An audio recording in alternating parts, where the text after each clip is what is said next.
bit of boxing, man. Uh, as y'all can see, man, it's my first day back trying to work out, man. Your boy T Dub put on a lot of weight. I'm big, and I'm back, and I'm black. So, I got up this morning. I'm like, you know what, man? Let me get out and get a walk. I got a nice little walk in, sweating for the first time in a long time.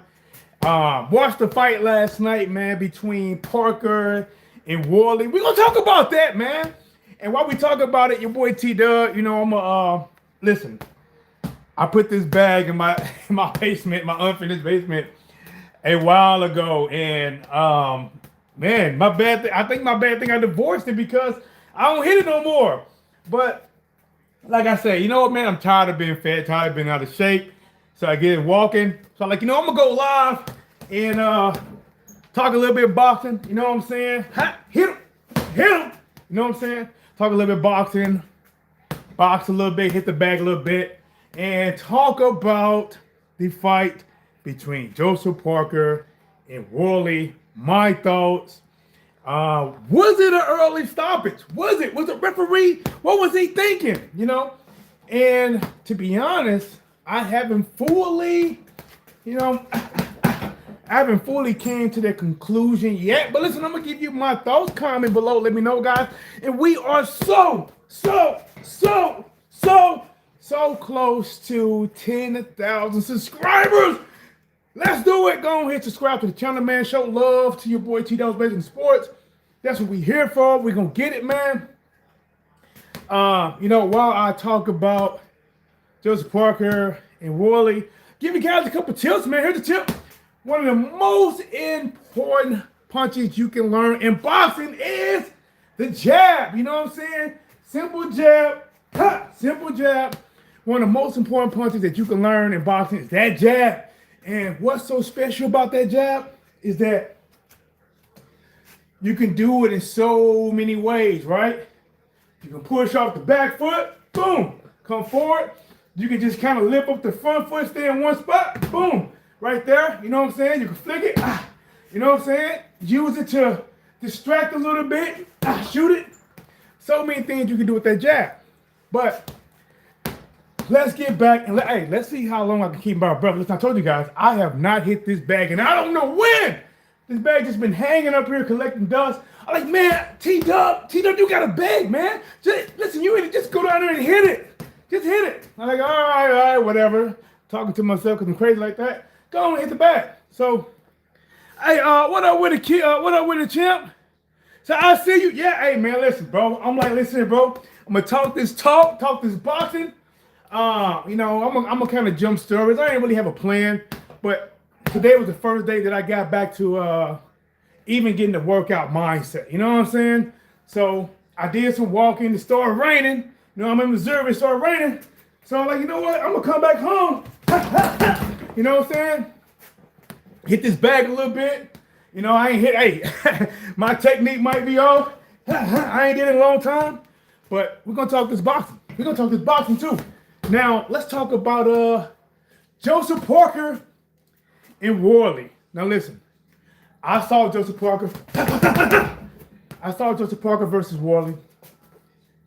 And to be honest, listen, man. Round one. He says, I cannot hear because my stupid headphones broke my tablet. Can you hear me? Hey, damn it. Can you hear me through my headphones? Can you guys hear me? If you can hear me, somebody give me a thumbs up. Give me a thumbs up if you can hear me. Can you hear me? If not, I'm going to take the headphones off. Okay, you got me? All right. Yes, sir. All right, here we go. So, round one between Parker and Wardley. To be honest, my first thoughts was, I thought Wardley he knew he was in there with somebody that got experience. He knew, you know what I'm saying? Like, he was boxing, but he knew he was in there with somebody that got experience. He knew he was. And I thought Parker got that first round. I thought Parker, if I can remember right, I thought Parker had Wardley in trouble. I thought he had him in trouble. And then, because I wasn't going to go live. I was going to do a post-fight reaction. Then the second round, right? Second round. They boxing. You know what I'm saying? Parker coming out again, right? Parker coming out again. What up, Normal? Parker coming out again. Look like he's getting Wardley in a little bit of trouble. Getting him in a little trouble. And damn, what round was it? So, and then Wardley started coming back. You know what I like, man? I like that when I thought Parker, I like, oh snap, Parker got him hurt. Parker got a chance to drop him Wardley. Parker got him hurt. And then Wardley be like, and then he'll come back. And now he'll catch Parker with something, and Parker backing up like, now he backing up. I'm like, oh snap! I gotta go live. So I turned my post-fight, what was titled post-fight, to basically, I didn't call it a full fight commentary. I think I called it just like a live reaction, something like that, right? And so I started going live. I was calling the fight, of course. I was calling it.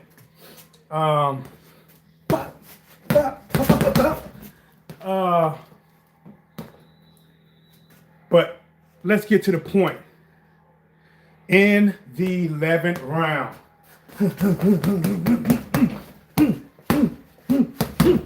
In the 11th round, when Wardley catches Joseph Parker, boom, right hand get in.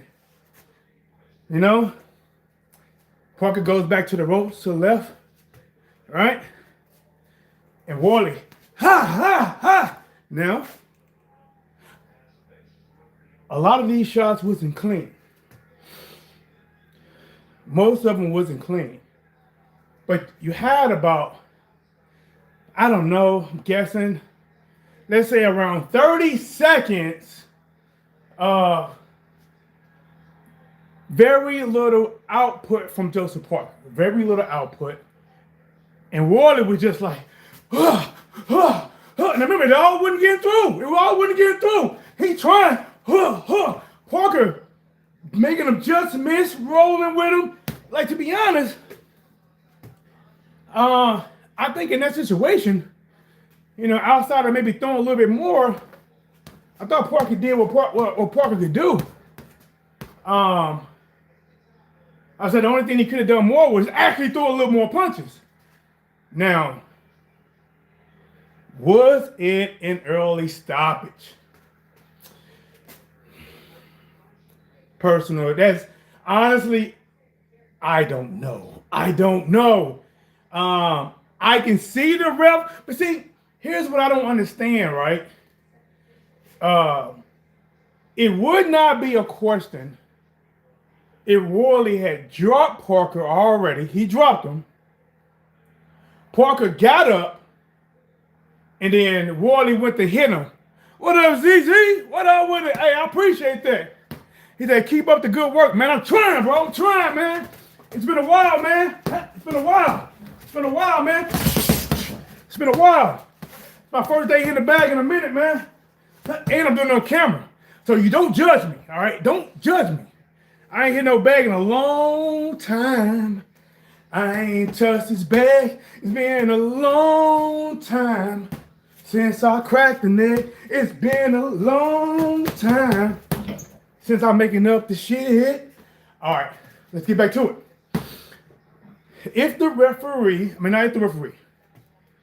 Parker was dropped, and then Parker got up, Wardley jumped on him, and he went to ha, and you got no return fire, I think it wouldn't be as many people would be contesting if it's an early stoppage. I think a lot of people are like, okay, he got dropped, he got up, and he didn't really return fire, or he couldn't really, get out the round.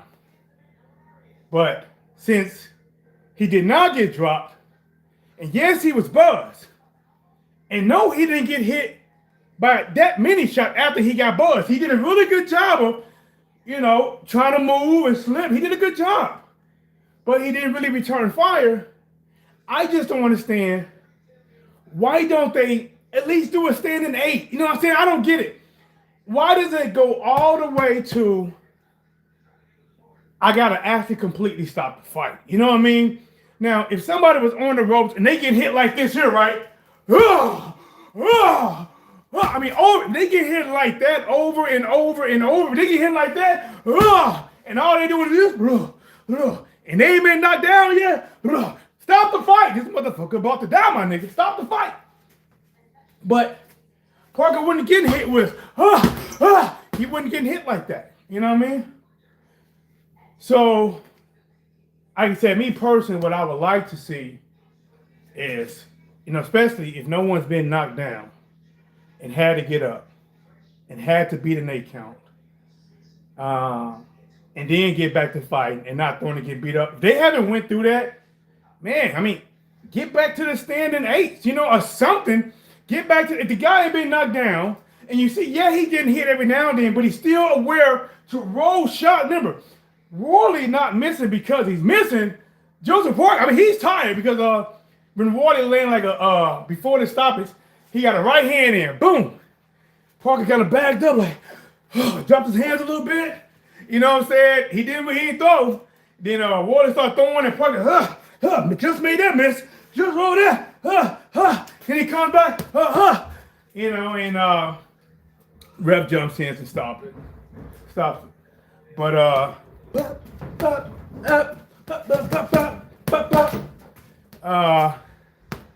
let me see what we got. Anybody? What's up? Hey, do me a favor, guys. Listen. Right now, I worked out for the first time in a long time. I'm gonna be honest with you guys. I'm an old man. Feel like shit. Back hurt, feet hurt, Achilles hurt, both of them. Knees hurt, shoulder hurt, everything's hurt. But I like, you know what, man? I gotta get back. Like, listen, I don't know what this camera do, but your boy T-Dub is fat, man. So I like, even if I have to stand here and just, you know what I'm saying? Just do something, right? Even Big George, honestly, he was just all day, just like this here. And then you'll see Floyd sometimes like this here. Just getting that cardio, getting that on cardio in there. But was it a stoppage? That's up to debate. What do you guys think? Was it a good stoppage? Should the ref let it go longer? Should the ref have done a standing 8 count?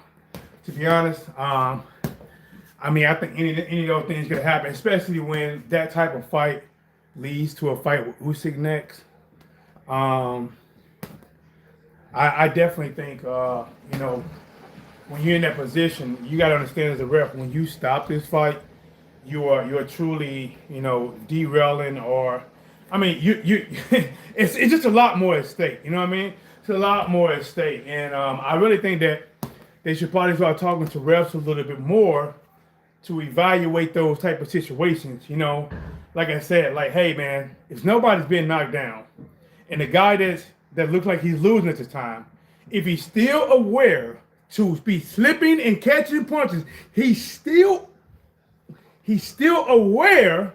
No, he's not returning fire like that because he's not trying to waste energy, because he's trying to get the hell out of this dizzy zone in. But if he's still trying to move and he's catching and he's rolling, that means he's still tracking shot. He still see him and he's still trying to do it to get out that whirlwind. Either he's trying to buy time, either he's trying to get the round. It's up to the other fighter to try to get those clean shots in to get the job done. He has not been down yet. Maybe step in and give him a standing 8 count. You know what I'm saying? Which is like a knockdown. You know what I'm saying? But and then another thing, if he's not returning fire, he's not slipping, he's not dodging, he's just getting hit like over and over. Stop the fight. That guy's done. He's about to die. Stop the fight. But I thought it was a good fight, man. I thought it was a good fight. I didn't personally score it. I know unofficially they had Parker winning unofficially. Wardley was definitely winning that round.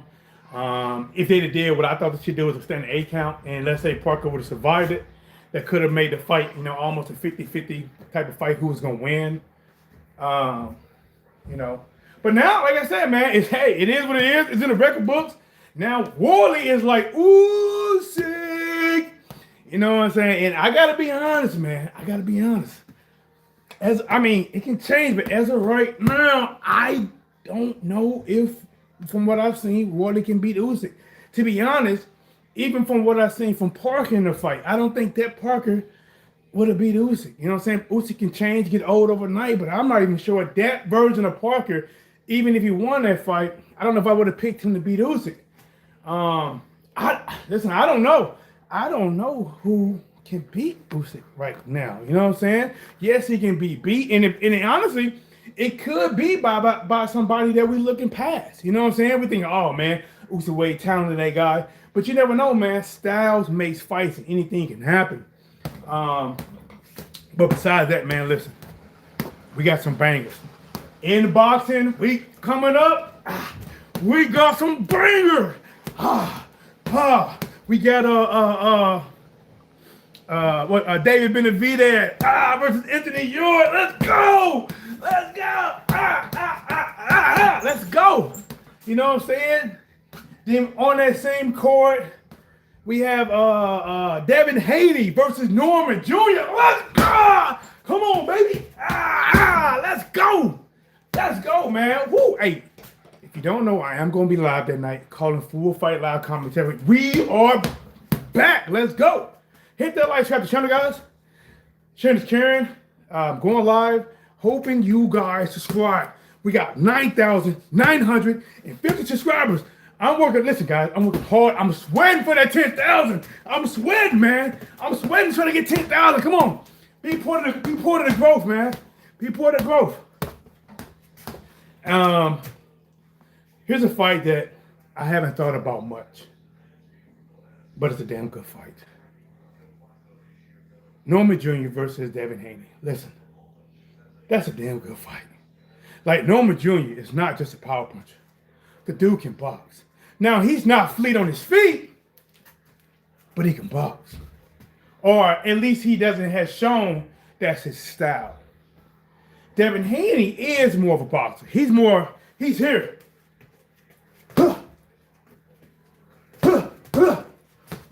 You know, he's more there.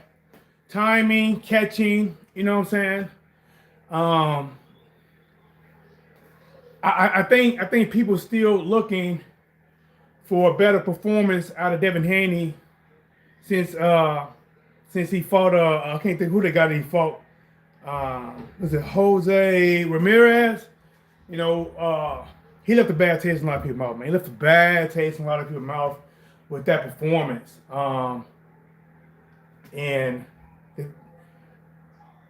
This is a bigger test than Ramirez. This is a bigger test than Ramirez right now. Norman Jr. young, he's hungry, he's strong, he's coming off a knockout. He's coming off with one of those, you know what I'm saying? I think he went over there, was it in Japan? He went over there and got one of them boys. And got him good, got him real good. This is dangerous. Listen, if I say, who is this a dangerous fight for, which is not winning, well, it does have something to do with winning, but who I think, this is dangerous for Devin Haney. This is dangerous because I don't really see Haney knocking out Norman Jr. Yes, you can beef up, you can make the muscle look good, but that doesn't always transition into boxing power. It does not. It looks good. You can look healthy. You can look strong. It does show. It shows how well your body looks at a weight, but it don't show how much power you carried up. It just don't do that. And Devin is not known for having power like that. You know, respectable power. Ain't nobody just rushing through him, but he's not known for having power like that. If there's somebody who I think in this fight, they get hit with like one shot, and after that one shot, I think it can happen more to Devin Haney. But who I think can win a boxing match, land big shot, but may not knock him out, but catch, big shot, boom, boom. You know what I'm saying? Catch him with some good shots. I can see Devin Haney doing that. You know what I'm saying? To be honest, a lot of people have Devin Haney, and I think losing this fight I think there's a. You know what's crazy? If Haney fights like I have seen him fight, I would favor Haney to win this slightly. I would give Haney, 51, 52% chance that he could win this. Um, but again, I think it could take two good power shots for Norman Jr. And that's the scary thing. Remember, I'm going off the Haney before he got really hurt by uh, Ryan Garcia. Because if Norman Jr. catches Haney, like Ryan did, it can throw Haney back into that mental state, like, fuck, I'm back here again. And at that point, you don't know which Haney is going to show up. See, the Haney, when Haney first went through it with Ryan Garcia, in the match, he still was an undefeated Haney trying to keep that W and win. But after that match, I think mentally that had a little bit of effect on him. And if Norman Jr. able to do that, catch him, I don't think the mind of Haney when he was going through it with Ryan, I think it'd be the mind of Haney after he went through it. More what you saw with the Ramirez, and that wouldn't be good for Haney. And it'd be good for Norman Jr. But guys, it's your boy T-Dog, man. Let's hit the bag just a little bit. Got a little bit of sweat going on, man. I ain't been live in a minute, but hey, I think I'm gonna start doing this, guys. I want to start working out again. Trying to get in shape because I'm not in shape. I'm out of shape, out of date, overweight, and getting older every day. So I might start just going live, hitting the bag for a little bit, and hoping you guys join, hoping you guys hit it, hoping you guys help grow the blaze. What's blazing the sports? I'm back at it like a crack at it. Ha, ha, ha. Giving you boxing geekers. That works. Let me get out of here. How do I get out of here?